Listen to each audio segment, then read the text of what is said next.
শহীদ জিয়াউর রহমান সাহেবের ভূমিকা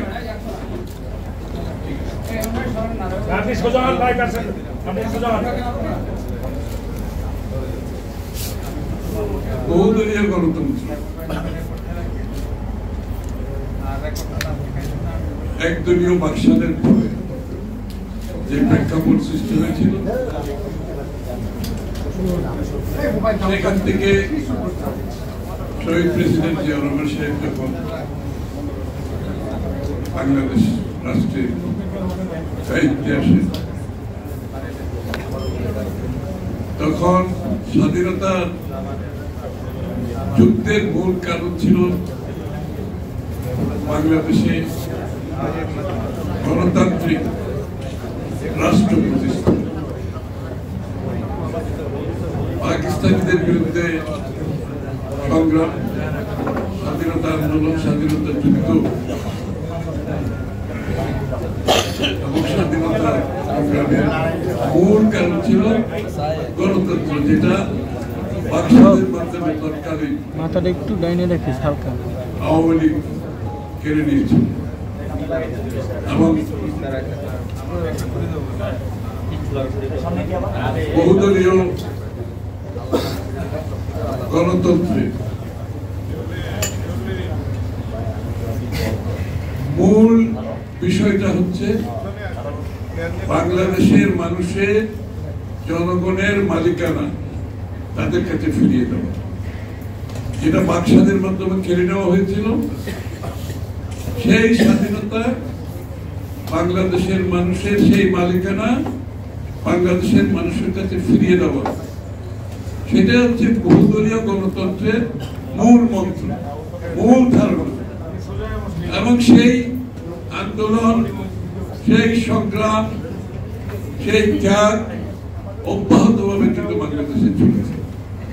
এটা বাকশালকে বিদায় দিয়ে শেষ হয়নি, পরবর্তীতে আরেক স্বৈরাচার এসেছে, তারাও নির্বাচনকে তাদের নিয়ন্ত্রণে নিয়ে জনগণের মালিকানা কেড়ে নিয়েছে। তারপরে ১/১১ একই অবস্থা, তারপরে শেখ হাসিনা স্বৈরাচার ফ্যাসিস্টের মাধ্যমে আবার সেই অনেকটা একদলীয় সরকার এবং জনগণের মালিকানা কেড়ে নেওয়ার বিরুদ্ধে আন্দোলন আমাদের সকলকে করতে হয়েছে। কিন্তু এই আন্দোলনের প্রতিটি ক্ষেত্রে আপনারা যদি দেখেন, বাকশালের বিরুদ্ধে শহীদ প্রেসিডেন্ট জিয়াউর রহমান সাহেবের ভূমিকা, বহুদলীয় গণতন্ত্র ফিরিয়ে আনা, পরবর্তীতে স্বৈরাচারের সাথে বিরুদ্ধে একমাত্র নেত্রী যিনি শুরু থেকে শেষ পর্যন্ত আপসহীনভাবে সংগ্রাম চালিয়ে স্বৈরাচারকে বিদায় করেছে, সেটাও বাংলাদেশ জাতীয়তাবাদী দলের নেতৃত্বে হয়েছে। বহুদলীয় গণতন্ত্র পুনঃপ্রবর্তিত করেছেন বেগম খালেদা জিয়া। তার পরবর্তীতে দেশনেত্রী বেগম খালেদা জিয়ার অবিরাম সংগ্রাম চলেছে এই ফ্যাসিস্ট শেখ হাসিনার বিরুদ্ধে। নিজের জীবনের বিনিময়ে গণতন্ত্রের জন্য লড়ে গেছেন, জেলখানায় থেকেছে ৬ বছরের অধিক কাল সময়, কিন্তু আপোষ করেন শুধু গণতন্ত্র এবং জনগণের মালিকানার আন্দোলন, সেই আন্দোলন শেষ হয়। আজকে আমরা আবার কিন্তু সেই বহুদলীয় গণতন্ত্র, জনগণের মালিকানা ফিরিয়ে দেওয়ার কথা আবার বলতে হচ্ছে। যে কারণে শেখ হাসিনাকে বিদায় করা হয়েছে, ফ্যাসিস্টকে বিদায় করা হয়েছে, সেটা শুধুমাত্র বাংলাদেশের মালিকানা জনগণের কাছে ফিরিয়ে দেওয়ার জন্য। এই দেশের মালিক যারা, তারাই সিদ্ধান্ত নেবে। কারণ অন্তর্বর্তীকালীন সরকার বলেন, কেয়ারটেকার বলেন, এই সরকারগুলোর ক্যারেক্টার হচ্ছে, চরিত্র হচ্ছে নিরপেক্ষতা, সবচেয়ে বড় চরিত্র হচ্ছে। এবং সেই নিরপেক্ষতা রক্ষার জন্য কোন বিএনপি সহ আমরা রাজনীতিবিদরা সেই সরকারে যোগদান দিই। কারণ আমাদেরকে সরকার আসতে হলে জনগণের ম্যান্ডেট নিয়ে আসতে হবে, জনগণের ভোট নিয়ে আসতে হবে, এবং সেটা নির্বাচনের মাধ্যমে আসতে হবে। আর ইতিমধ্যে যেহেতু এই অন্তর্বর্তীকালীন সরকার সমাজিত নিরপেক্ষ সরকার, তারা নিরপেক্ষভাবে যে আগামী যে নির্বাচন হবে সেদিকে এগিয়ে যেতে হবে। নিরপেক্ষতা নিয়ে কোন প্রশ্ন যাতে কারো মনে না জাগে, নিরপেক্ষতা নিয়ে যদি প্রশ্ন জাগে তাহলে সেটা হবে এই আন্দোলনে, এই ত্যাগের, এই 15 বছর ত্যাগের যে রক্ত দিয়েছে, প্রাণ দিয়েছে, তাদের প্রতি বেইমানি করা হবে। যার জন্য নিরপেক্ষ সরকার, অন্তর্বর্তীকালীন সরকার, যেই সরকারই হোক, নিরপেক্ষতার মাধ্যমে বাংলাদেশের মানুষের মালিকানা ফিরিয়ে দেবে, তার ভোটাধিকার ফিরিয়ে দেবে, গণতান্ত্রিক অর্ডার ফিরিয়ে আনতে হবে এবং গণতান্ত্রিক অর্ডারের মাধ্যমে আগামীর বাংলাদেশের জনগণের চিন্তার প্রতিফলন ঘটাতে হবে। আবার এই গণতান্ত্রিক প্রক্রিয়া হচ্ছে কারেকশন প্রসেস। যে ভুলগুলো হয়েছে বিগত দিনে, এটা গণতান্ত্রিক প্রক্রিয়ার মাধ্যমে এই কারেকশনটা করতে হবে, ফিল্টারেশনটা এর মাধ্যমে করতে হবে। আর কোন দ্বিতীয় পথ এখানে নাই। কেউ যদি দ্বিতীয় পথ বেছে নিতে চায়, জনগণকে বাইরে রেখে কোন গোষ্ঠী, ব্যক্তি, দল, সেটা বাংলাদেশের জনগণ গ্রহণ করবে না এবং সেটা হওয়াটা আমার কাছে স্বাভাবিকভাবে গ্রহণযোগ্য কারোর কাছে হবে, এটা বিশ্বাস করার কোনো কারণ নেই। আর কেউ করতে চাইলে তারা সেটা বড় ভুল করবে। যারাই করতে চেয়েছে তারা কিন্তু কেউ টিকে থাকে, তাদেরকে জনগণ প্রত্যাখ্যান করবে, তারা ভোটের অপেক্ষায় আছে। কিন্তু আরেকটা কথা বলে আমার বক্তব্য শেষ করছি, সেটা হচ্ছে আমরা জানি যে মানুষ আজকে দ্রব্যমূল্যের কারণে, চরম দ্রব্যমূল্য, যে দ্রব্যমূল্য বাংলাদেশের মানুষের ক্রয় ক্ষমতা আজকে কমিয়ে ফেলেছে। নিম্ন আয়ের মানুষ তাদের খাওয়া দাওয়া রেশনিং করতে হচ্ছে, অনেকে দুবেলা খেতে পারছে না। তার উপরে যখন আপনি একটা কর চাপাবেন, একটা ভিএটি চাপাবেন, তখন তো তাদের ক্রয় ক্ষমতা আরো কমে যাবে। এই মানুষগুলো তাদের দুবেলা খেতে পারবে না, শুধু তাদের জীবনযাত্রার মান এত নিচে যাবে, তারা দরিদ্র সীমার নিচে চলে যাবে। নিম্ন মধ্যবিত্ত অনেকে দরিদ্র সীমার নিচে চলে যাবে। এই সময়, এরকম একটা কঠিন সময় যখন জনগণ অতিক্রম করছে, সেই সময় আপনি কর, এখানে ভিএটির মাধ্যমে তাদের জীবনকে আরো দুর্বিষহ করে তোলা। এই জন্য আমরা আগেও বলেছি, আমি আবারও বলছি, আজকে এই সরকার একটি অন্তর্বর্তীকালীন বাজেট দেওয়া উচিত। সেই দুর্নীতিবাজ ফ্যাসিস্ট সরকারের যে বাজেট, সেই বাজেটকে তারা যদি বাস্তবায়ন করতে চায় সেটা ভুল হবে, কারণ সেই বাজেট হচ্ছে দুর্নীতিবাজের বাজেট এবং সেই বাজেটে অনেকগুলো প্রকল্প আছে, অনেকগুলো আপনার ব্যয় আছে, যেগুলো আমরা কাটছাঁট করতে পারি, যেগুলো আমরা স্থগিত করতে পারি। সেগুলো বাস্তবায়ন করার চেয়ে আপনার বাংলাদেশের মানুষের দুর্ভোগ, জনগণের কষ্ট লাঘব করা অনেক বেশি প্রয়োজনীয় বিষয়। সুতরাং এই জন্য আজকে বাংলাদেশের গণতান্ত্রিক সরকারের প্রয়োজন হয়েছে, যারা জনগণের নির্বাচিত, জনগণের কাছে দায়বদ্ধ, জনগণের কাছে জবাবদিহি। এই জন্যই তো গণতন্ত্র, এই জন্যই গণতান্ত্রিক প্রক্রিয়া। দৈনন্দিন জীবনে জনগণের কাছে দায়বদ্ধ থাকবে, জবাবদিহি থাকবে। এই জন্য যত তাড়াতাড়ি শীঘ্রই আমরা নির্বাচনের দিকে এগিয়ে যাওয়া উচিত এবং জনগণের মালিকানা ফিরিয়ে দিয়ে পরিবর্তন, সংস্কার আমরা ঐক্যবদ্ধের পরিপ্রেক্ষিতে যা করতে পারি সেটা হবে। আর যেটা পারবো না, আমরা জনগণের কাছে ফিরে যেতে হবে। বাংলাদেশের মালিক হচ্ছে জনগণ। এই কথাটা আজকে 15 বছর ধরে আমরা বলে আসছি। ফিরিয়ে আনার জন্য ইশারা দেওয়া হয়েছে শেখ হাসিনা পতনের আরো 1.5 বছর আগে, এবং সেই কথাগুলো এখন আলোচিত হচ্ছে। মনে হচ্ছে নতুন কোনো আলোচনা।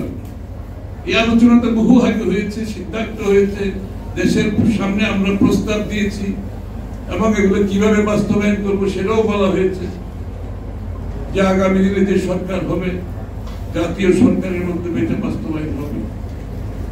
আমরা তো প্রতিজ্ঞাবদ্ধ জাতির কাছে, বিএনপি একা প্রতিজ্ঞাবদ্ধ না, আমরা যুগপৎ আন্দোলনে যারা ছিলাম আমরা সবাই মিলে প্রতিজ্ঞা করব। সুতরাং সমস্যাটা কোথায়?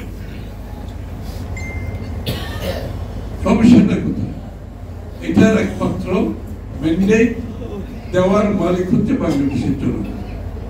বিএনপির 31 দফা কিংবা যুগপৎ আন্দোলন আমাদের 31 দফা, বাংলাদেশের কিন্তু জনগণের ম্যান্ডেট নিয়ে আসতে হবে। আমরা যদি মনে করি আমাদের 31 দফা এর উপর আর দুনিয়াতে কিছু নাই, সেটাও সঠিক হবে না। আমরা 31 দফা নিয়ে জনগণের কাছে যাব আগামী নির্বাচনে, এবং জনগণের ম্যান্ডেট নিয়ে সংসদে সেটা পাস করতে হবে। আর কোন দল, আর কোন গোষ্ঠী যদি মনে করে তাদের কোনো দাবি আছে, তাদের কোনো সংস্কারের প্রস্তাব আছে, তাদের কোনো পরিবর্তনের প্রস্তাব আছে, তাদেরকেও জনগণের কাছে যেতে হবে। তারা এখানে বসে কিছু বিজ্ঞ মানুষ যদি মনে করে তারা বসে সিদ্ধান্ত দেবেন আগামীর বাংলাদেশ, যে যতই বিজ্ঞ হোক, বাংলাদেশের মানুষের মালিক, যারা দেশের মালিক, তাদের চেয়ে বিজ্ঞ কেউ হওয়ার সুযোগ নাই। গণতন্ত্রে সেটার কোনো সুযোগ নাই। তাদের কোনো প্রস্তাব থাকলে তাদেরকে জনগণের কাছে যেতে হবে, জনগণের ম্যান্ডেট দিতে হবে, ম্যান্ডেট দিয়ে সংসদে আসতে হবে। সুতরাং জনগণ সিদ্ধান্ত নেয়। আর যে সমস্ত সংস্কার প্রস্তাবে যে ঐক্যমত হবে, বর্তমানে যেমন কিছু আমরা তো আগেই বলেছি, 2 বেশি প্রধানমন্ত্রী থাকতে পারবে না, 2 কক্ষ বিশিষ্ট সংসদ, প্রেসিডেন্ট এবং প্রধানমন্ত্রীর যে ক্ষমতার ভারসাম্য সহ আরো কিছু বিষয় আছে যেগুলোতে জাতীয় ঐক্যমত হবে। সেই সংস্কারগুলো তো সময় লাগার কোনো কারণ নেই, সেটা 15 দিন 1 মাসের মধ্যে সমাধান হয়ে যাওয়ার কথা। এবং যেখানে ঐক্যমত হবে না, আপনাকে জাতির কাছে যেতে হবে ম্যান্ডেটের জন্য, জনগণের সমর্থনের জন্য। সেটা বিএনপি হোক, আমাদের যুগপৎ আন্দোলন হোক, কিংবা অন্য কোনো দল হোক, অন্য কোনো গোষ্ঠী হোক, জনগণের কাছে যেতে হবে। তার বাইরে কোনো সংস্কার করার অধিকার কাউকে দেওয়া হয় না।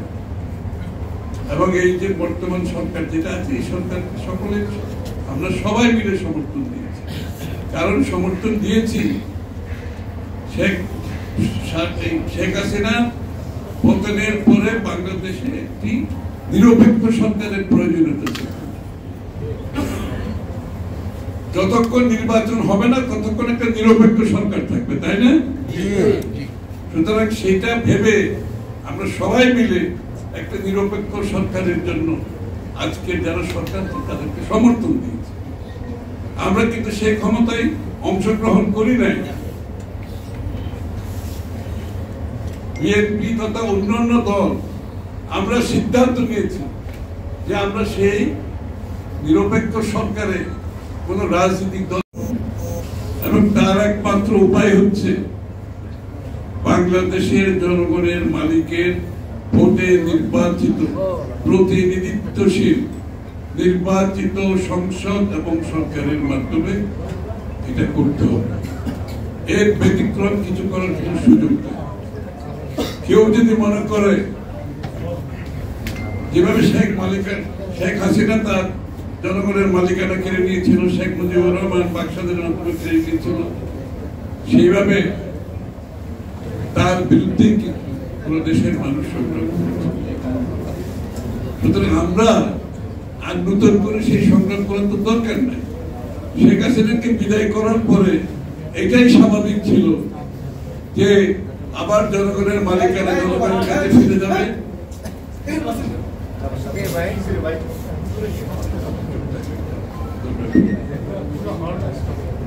বাংলাদেশের এটা খুবই স্বাভাবিক ছিল শেখ হাসিনার পতনের পরে, সে ফ্যাসিস্টের পতনের পরে, যে বাংলাদেশের মানুষের মালিকানা একটা নির্বাচনের মাধ্যমে, প্রতিনিধিত্বশীল সরকারের মাধ্যমে, সংসদের মাধ্যমে সেটা জনগণ ফিরে পাবে। সেটাই ছিল প্রত্যাশা, এবং সেই প্রত্যাশা কিন্তু এখনো জনগণের আছে। সুতরাং সেটা বিলম্বিত হওয়ার কোনো সুযোগ নেই, কোনো সুযোগ নেই। বাংলাদেশের মানুষের মালিকানা ফিরিয়ে দেওয়া ছাড়া গণতন্ত্রের অগ্রগতির কোনো সুযোগ নেই। গণতন্ত্রের শুরু ওখান থেকে, অগ্রগতি সেখান থেকে, গণতন্ত্রের পথ সেখান থেকে, এবং সেটা একমাত্র নির্বাচন ব্যতীত আর কোনো পথ নাই। অন্য কোনো পথ খুঁজতে গেলে সন্দেহের উদ্রেক হবে, জনগণ হতাশ হবে, বাংলাদেশের গণতন্ত্র আবারও মুক্ত হয়ে পড়বে। কোন দল, কোন ব্যক্তি, কোন গোষ্ঠী তারা যদি মনে করে বাংলাদেশ আগামী দিনের পরিবর্তনের জন্য, সংস্কারের জন্য কোন দলের, কোন গোষ্ঠী, কোন ব্যক্তি একমাত্র তাদের চিন্তার প্রতিফলন ঘটবে, তারা সিদ্ধান্ত নেবে, তাদের সিদ্ধান্তে আগামী দিনের বাংলাদেশ পরিবর্তন, সংস্কার হবে, সেটা ভুল হবে। অবশ্যই সংস্কারের ব্যাপারে বিএনপির আগে কেউ প্রস্তাব দেয় না। 7 বছর আগে দেশনেত্রী বেগম খালেদা জিয়া ভিশন 2030 মাধ্যমে সংস্কারের প্রস্তাব দিয়েছে। সেখানে 2 বারের অধিক প্রধানমন্ত্রী থাকতে পারবে না, সেখানে 2 কক্ষ বিশিষ্ট সংসদ হবে, সেখানে প্রধানমন্ত্রী এবং প্রেসিডেন্টের ক্ষমতার ভারসাম্য কি হবে, সেই প্রস্তাবে 7 বছর আগে দেওয়া হয়েছে। কারণ দেশনেত্রী বেগম খালেদা জিয়া তখনই উনি আগামী বাংলাদেশ শেখ হাসিনার পতনের পরে যে চিত্র, উনি সেটা অনুধাবন করতে পেরেছেন এবং তার পরিপ্রেক্ষিতে সংস্কারের প্রস্তাব দেওয়া হয়েছে। এই প্রস্তাব এরপরে 2 বছর আগে আমরা বাংলাদেশ জাতীয়তাবাদী দল এবং আমাদের যুগপৎ আন্দোলনে যারা আমাদের সঙ্গীরা আছেন সবাইকে নিয়ে আমরা 31 দফা সংস্কার প্রস্তাব দিয়েছি। শেখ হাসিনা পতনে আরো 1.5 বছর আগে। সুতরাং এগুলো তো সব হাসিনা পরবর্তী বাংলাদেশ কি হবে, কি কি সংস্কার করার প্রয়োজন হবে,